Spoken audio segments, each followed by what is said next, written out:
Good evening, everybody. Happy New Year. Happy New Year. John, David Moore, Dallas Morning News. Starting with the fake punt, and we've seen that before, just what happened on that play that allowed that to happen, and any similarities to what happened earlier this year? No, I mean, it was a different fake, and it was a good one.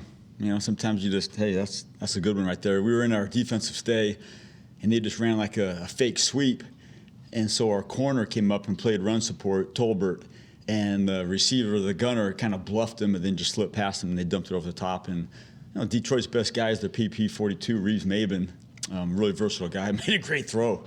So, you know, we talked to Tolbert about, you know, run support, you know, attack the blocker, stay outside leverage, all those things that are unique to Jalen as a wide receiver, but it's good football education for him. We'll keep taking a look at all our personnel on all our phases for sure. Todd Archer, the ESPN, is that, because you mentioned the position he plays, he's not, there's no last time he had to come up and run support. Yeah, I think that's probably the first time we've talked about it with him, and he understands the concept of it, but practicing, he's on our kickoff, you know, on the edge on kickoff cover, and as a gunner, you have some run support, you know, mindset, you know, based on where the ball is and all that. So, yeah, it's a unique concept for him. You know, we talked about Jalen a lot this year and just how proud I am. I don't know, nobody wants to hear that, but of his willingness to compete on special teams. And things pop up that are very unique for everybody, you know, a wing over and a fake sweep and a bluff receiver that slips past you. So that was a good one, you know, and we were anticipating something. You know, we had our defense on the field and we played our corners off for throws that their punter has made before. So it was a chance taken by them that, you know, was successful. And with Sam as a gunner, are you getting everything you want out of that one? And did he cause you to hold your breath on the one where it looked like he was almost about to run into the guy on the fair? Yeah. So first of all, we're getting everything out of Sam. I mean, he's been double teamed almost every rep the last couple of weeks. You know, rightfully so. We have a tendency to punt his way. And he's working a little bit on his release game. If you look at the tape, you know, he likes to split too because he's so powerful, but we're working on some inside release, some outside release, getting on the edges. He had a fantastic tackle when, you know, the punt that Brian hit towards the boundary to him. One of them that got 20, 25 yards, we left the ball in the middle and he couldn't, you know, make the turn. But the one on the fair catch, I mean, the fair catch was so late that he avoided and did a great job of avoiding the guy. Now, he got there still early, but it was like the Minnesota-Green Bay one when I think it was Green Bay's returner made a fair catch within one step of the tackler, and they threw the flag, and rightfully so picked it up. But I know you're talking about I didn't hold my breath. I was actually impressed that he could pull off in time and not make contact because, you know, the fair catch came within a step of making the hit. Side of the Athletic, John. A little more of a general question. Just being on a staff with Brian Schottenheimer, I'm just curious. Like, do you see any parallels between you and him of having fathers that were in the league, head coaches, and how does that dynamic kind of play out, and how you guys both approach your job on this staff? Yeah, that's a cool question. So obviously, you know, our father's history is coaches in the NFL. And I didn't know Brian until we were on the same staff with the St. Louis Rams. Fisher hired us both at the same time in 2012. I knew of him, of course. But just to be able to spend 3 years with the Rams and then now a couple of years here has just been fantastic because we kind of grew up the same way and moved around our whole youth. Had fathers that have been through, you know, what we're going through, not at the head coach level. But it's really cool to share stories, you know, growing up, and even some football philosophies. You know, where you just pour into the players as much as you can because that's what it's all about. You know, there's no selfish motives from a coach's perspective to go here, go there, go up, or whatever it is. It's just pouring into the players because that's the game, and that's kind of how we grew up viewing football, at least for myself, is, you know, just seeing coaches pour into players because it's a player's game, and feeding them all the ammunition they need to be successful is, I think, the hugest reward as a coach is seeing some of the fruits of the labors in their success. Hey, John. Nick Harris, DallasCowboys.com. I believe it was mentioned on the ESPN broadcast on Saturday night that whenever Brandon Aubrey goes through his kickoff routine, he treats it almost like a field goal. He does the same steps and everything. Is it unique to Brandon, or have you kind of seen that in your time in the league? Yeah, he's has a kickoff routine that's pretty cool. Maybe not so unique, but I think his kickoff is more like a corner kick in soccer, where he kind of has just a natural approach. He doesn't swing very hard at it, and the contact is more important than the hard swing. But he's been fantastic on kickoffs. I think he just set a record in the NFL for touchbacks too, which isn't necessarily the intent, but to answer your question, I think it's like a soccer-style feel kickoff that he has. And then, like I said, his field goal swing is so natural that a lot of times the contact and the finish isn't always the same. And I know some people like to have the same exact swing, the same exact thing every time, but it's unique to him where it doesn't have to be perfect every time, and it doesn't have to be the exact same every time for the ball to come off his foot the same. It's very unique and cool, and there's absolutely nothing that I would change about it. Joe Hoyt, Lone Star Live. John, you were a receiver in college, did strength and conditioning.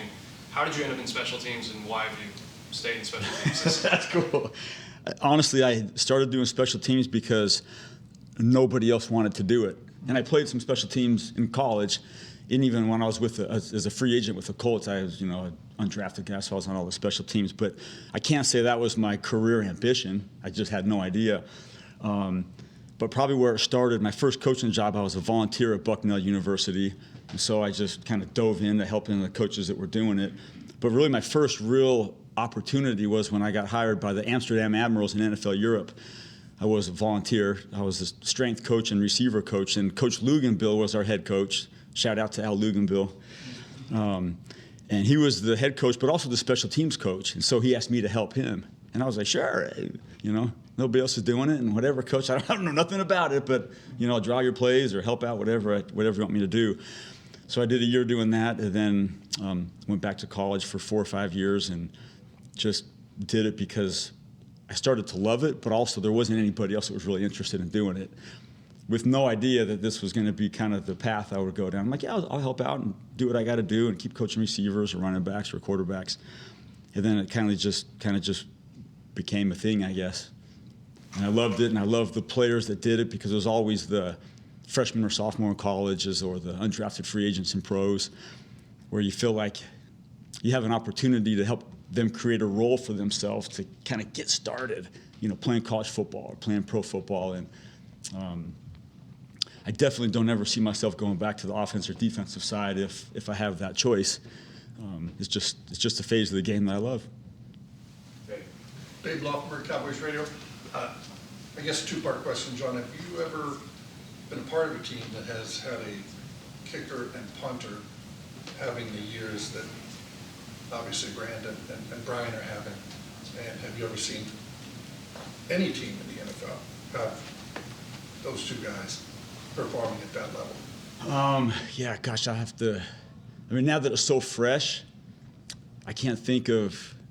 I've been very fortunate to coach, like I said, Hecker and Zerline for 8 years with the Rams, and Janikowski and Leckler for 4 years with the Raiders. But a combination season where, kind of a kicker out of the blue is doing pretty good. Yeah, and then, I think Brian right now I think he's at the tops in some of the statistical categories, but even more so than the statistical categories for Brian, he's punted the ball fantastic. We had one in this past game where he kind of mishit it, and it was so rare. It was like, oh my gosh, the nose stayed up and it came back to the middle. He hasn't had one of those mishits in months, I think. So for those two guys to perform at their level, we've needed it. We're going to need it going forward. But you guys probably know this, but they work very hard on Wednesdays and Thursdays on their own, undercover from anybody else watching. It's really cool to see their process. And then at this time of year, too, I know I'm talking too much, but their physical health and the way their bodies feel and the way they've taken care of their bodies has, contributed to their success, where there's a lot of specialists that are kind of pulling up with different things. And I keep checking on them, and we're monitoring the volume, but they've been feeling very good physically, which I think is a huge part of our game on teams. So still a long way to go.